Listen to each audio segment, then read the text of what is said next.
All this is Dr. Mobeen Sayed from drbeen.com. Welcome to one more show. So let's start our discussion. There is a cat over here that distracted me while I was talking. All right, so let's start.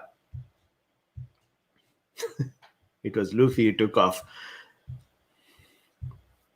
Okay, so Doug, you said that is it something to scare us? So I have a very apt cartoon for this. So let's start talking about it and we'll see afterwards. So here, the gift for humanity. And check this out. Check out this little cartoon I put together. This is the context. What happened was that over the weekend, Cool Beans kept either sending this to me or put this in comments or asking about this study. So here is a study. The study says that the study shows the evidence that the South African variant breaks from the Pfizer-BioNTech at a very higher frequency or rate compared to control, which was wild type. So I drew this. So here we are, the Cool Beans, and the Cool Bean is saying, excuse me, are we going to die now? And so short answer is no. And here is another Cool Bean, and he's saying, sorry, I knew it. I knew it. We're going to die now. Geert was right. So let's see the discussion itself.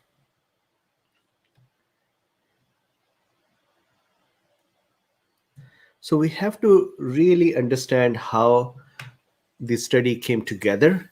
What is the data in this study? And if then really it is something to be worried about. So start from here. Number one, the study says that we observed people who were in the window of time 14 days after the first dose of Pfizer-BioNTech up till 7 days after the second dose of Pfizer-BioNTech. That is one window in which they looked at people who became infected despite the vaccination, and they saw what kind of virus genome they have. That's one window. They then took one more window, and that is after the second day, 7 days of the second dose. So from a definition point of view, from Pfizer's vaccinations point of view, 7 days after the second dose is complete immunity or protection. So 7 days after the second dose. Now what they missed in their study, and not intentionally, I think they had a specific time to study in. They had a specific window that they were trying to study. So they studied that window. But for our reasons, we are going to look at the data that they provided over Twitter, and that is 14 days after the second dose. So that means please keep an eye on 3 windows. Imagine I am the one who got the vaccine. I got the vaccine today, and these scientists would start observing me and many other who are like me who got the vaccine today, starting from 14 days after today, and they would continue to go till I receive the second dose, and then 7 days after the second dose. This is one time in which they would keep measuring my data or checking if I have any infection, and if I have it, what virus I am infected with. Then they would also measure me. Now check this out. 7 days after the second dose to 14 days. So 1 week. 7 days after the second dose to 14 days after the second dose. This 1 week. And they were seeing if there is protection in that or not. Then on Twitter, they also disclosed what they saw after the 14th day of the second dose. So I want to show you that Twitter first. So this is drbeen.com. This is, so remember that form to register your Cool Bean titles, that form is up now. I had not shared it globally. I wanted us here to make sure that we have a chance to get our titles, and then I would tweet it out. So I have just put that link over here. So if you like, you can go to this link. You can provide your name, email address, country, and your Cool Bean title. Your name, email address are all confidential. Neither I sell any of the previous data, nor will I sell any new data. So that's not what I do. It is just to be able to connect. Okay, so here is the thread. So let's look at the Twitter first. On the Twitter, over this weekend, the authors of the study had put some more information. I wish this information was in the preprint. I hope they update the preprint, but let's look at it. There is a point number 6 over here that is really important. And I had retweeted this saying, please read carefully the point number 6. And I am going to read that with you over here. This is the Unrolled Twitter thread. Check this out. Check this out. We think that this reduced effectiveness occurs only in a short window of time. No B1351 cases 14 plus days post the second dose. Do you like it? So this frequency or higher rate of breakthrough only from 7 days to 14 days, that's it. And after 14 days, nothing. No infection by B1351. And that the SA variant does not spread efficiently. And how inefficiently does it spread? In Israel, the total frequency, that is including vaccinated and non-vaccinated, the total frequency of South African variant is lesser than 1% of the infected.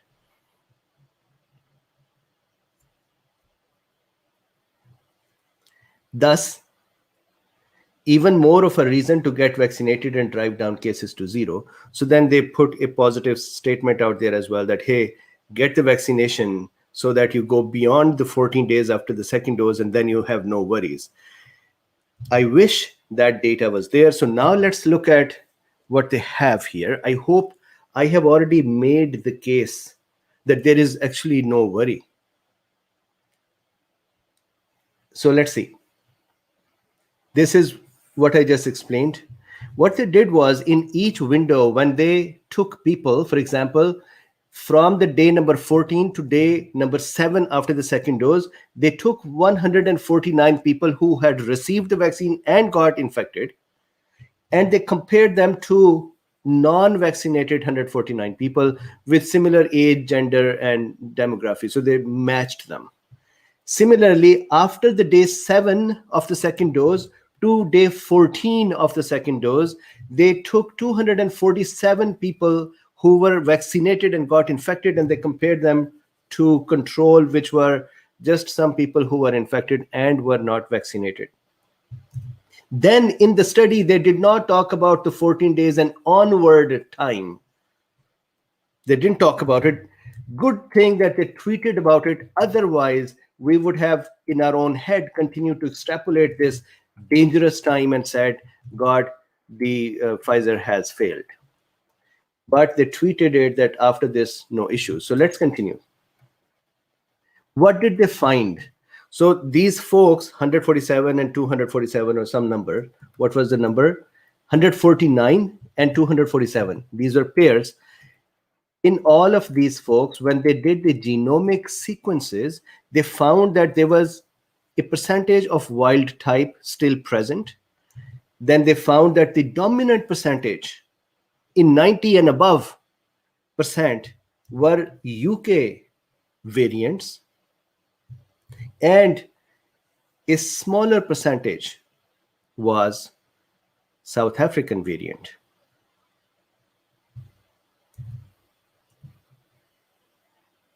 Overall in the society, lesser than 1% is South African variant. So now let's see, what did they see? They saw in this time frame, 14 days to plus 7 days after the second dose, 14 days after the first dose, 2 plus 7 days after the second dose. In this time frame, they actually saw the B117 to be more prevalent and dominant. And if you want to say vaccine escape, we should say that, but we cannot say vaccine escape in this time, because this is still not effectivity time, because vaccine will become effective fully after the 7 days. But during this time, actual variant that was dominant was B117. This variant is generally dominant as well in Israeli society, so that is kind of understandable. One, the vaccine is not fully effective, so the person can be said to be not vaccinated yet.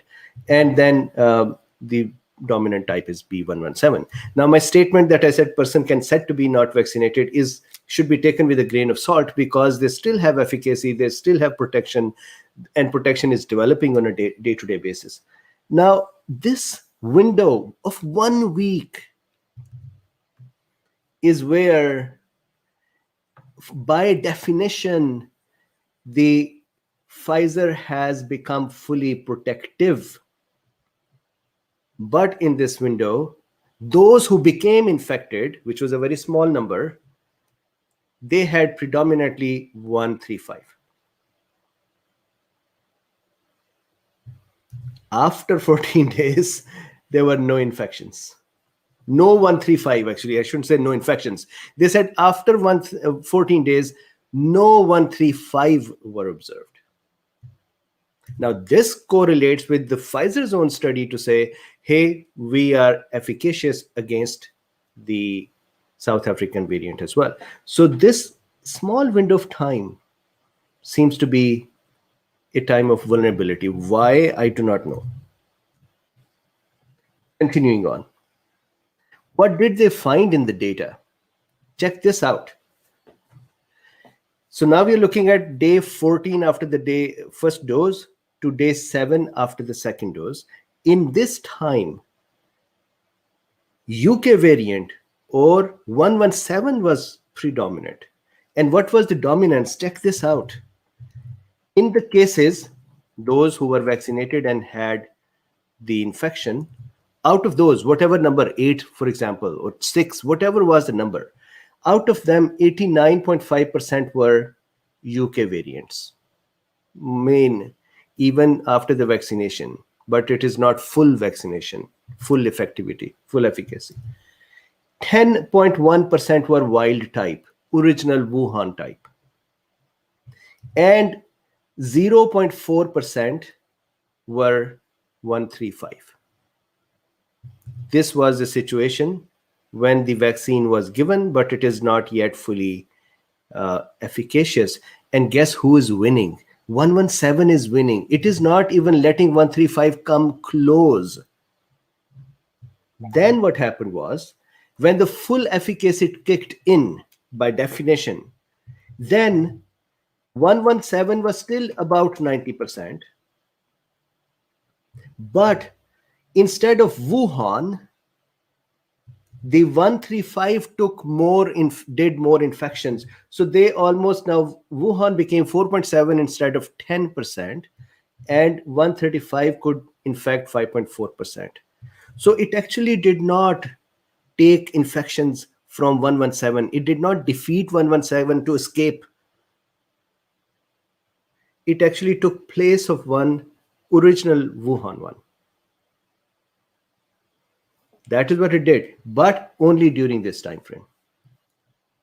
And then vaccine was able to control this as well.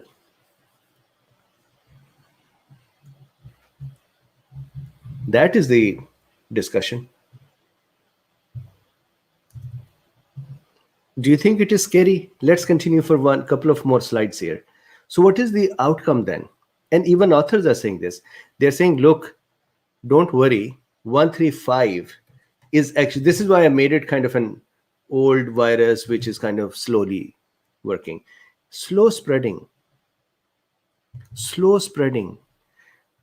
Lesser than 1%. I said only 1%. It should be read as lesser than 1%, according to authors in the Israeli society. One. Secondly, it only became dominant, not dominant to beat UK variant.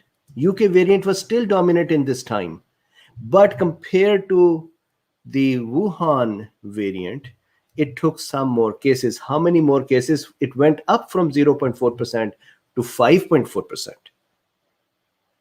So that is significant when compared to Wuhan, which was 10% and came down to 4.7%, but not compared to the UK variant, 89.5 here, 89.9 here. Okay, so back here, only becomes dominant in a very short period of time. After the second dose, 7 to 14 days. After 14 days, it is back to normal. So no 1351 cases 14 days after the second dose. Done. Now, how about the UK variant then? Shouldn't we actually look at that? UK variant escape during the window of 14 days after the first dose to 7 days after the second dose. And the reason that this is not supposed to be scary is because the vaccine has not taken effect yet in definition. So the question that is still in my mind is that when they tweeted that after 14 days of the second dose, no B1351, were there any 117? So this whole concern and news cycles and newspapers going mad and discussing was actually to present the data for this 1 week of vulnerability. Before that, no vulnerability. After that, no vulnerability. Everything is good before and after. But during that 1 week, it is not good. Why is that not good? We still need to look into this. That is it consistent? The data model is small. We have been looking at small studies, so I cannot ding them that, hey, this is a small study. But generally, it is a small study. Maybe at a larger scale, this is not the case. But at least in this study, they have the p-values that are significant. So data is significant. We should look at this guy. And that's where we should stop. I want to now very quickly show you this thread. In this thread, they said, and actually look at the data as well. Why did they do this study? Why were they looking at one window of 7 days only and created this thing which then made the whole world go into a spin? And I had to break my vacation and tweet some things to make sure that we are on the same page. So look, they said neutralization assays have revealed some reduction in neutralization of B117 and 131, but the relevance of these assays in real life is unclear. So they're saying that in vitro studies have shown that the vaccine efficacy may be low. So we wanted to see that is there something that is able to defeat the vaccine?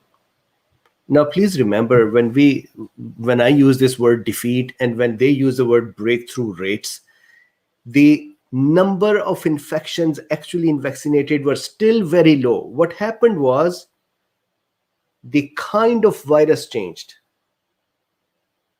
So if, let's say, the non-vaccinated were still infected at a higher rate and with a higher percentage, and vaccinated were infected with a lower percentage, those were maintained. The kind of virus type in there was changed. And within that, the virus took Wuhan's place. Here we performed a case control study that examined whether BioNTech vaccine with documented SARS-CoV-2 infections were more likely to become infected with B117 or B13. And this is vaccinees, the ones who were vaccinated. Were they more likely to be B117 or B1351? So they said, as I just discussed, during that 7 days, B1351, less B117. What does that mean? That means in that period of time, in this 7 days,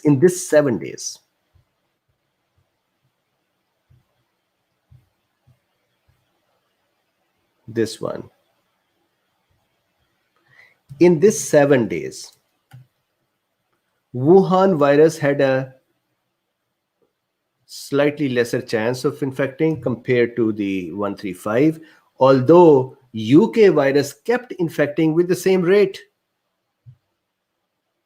So we should say that a UK virus was great as well during this time. Anyways, I'm now being facetious with them. So please see this. This is the discussion.